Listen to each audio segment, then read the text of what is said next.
eh. Tapos na ang kabanata nila kung matutuloy yan. Nakakaumoy na rin silang marinig sa social media. Pero yung kung sa mga sinasabi ni interview. Senat na bakit si ang inuuna, siya ang nasa top list eh. Totoo. Sino uunahin mo? Yung... Baka gusto niya siya mauna. Well, I think the president is ready na magpa-lifestyle check and maglabas ng kanyang SALN. 'Di ba? If vice president is hindi naman deserving na 'di ba? Si PBBM hindi naman nasangkot sa kung ano-ano, pero I think the president is ready para sa lifestyle wala check. namang questionable corruption sa side ni PBBM eh. So, Pero ang bakit siya tanong dito sa kailangan ikalawang unahin, pangulo.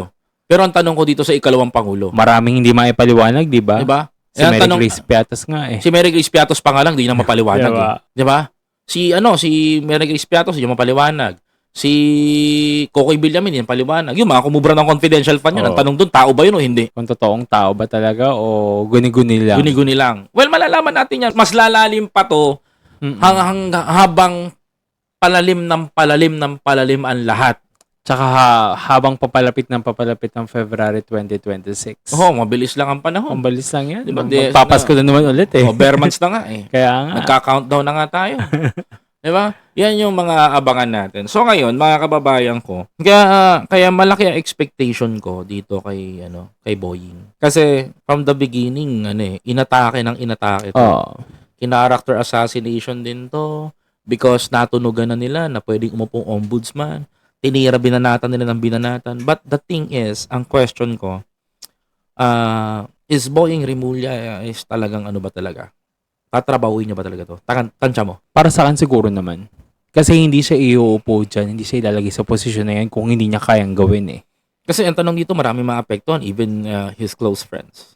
Gaya nga sabi ni PBBM, yun ang dapat niyang tignan. Kung paano magsalta at kung paano magtrabaho si PBBM. Dapat ganun din siya. Walang sisinuhin. Walang sasantuhin. Kaalyado man kita o hindi, kung may kasalanan at may mali kang ginawa, dapat kang managot. Yes, correct. Yun ang pinaka mabigat na salitang binitawan ni PBBM eh, na dapat tignan niya rin na baka dapat ito rin ang gawin ko to stand on my own feet para nang sa ganun makita ko at mapanagot ko sino yung mga dapat managot. Kumbaga sa position kasi niya partner, parang hindi ko naiisipin pa yung seguridad ng sarili ko eh. Ang pinaka-importante sa akin is ma-deliver ko sa taong bayan kung ano yung dapat kong tinatrabaho.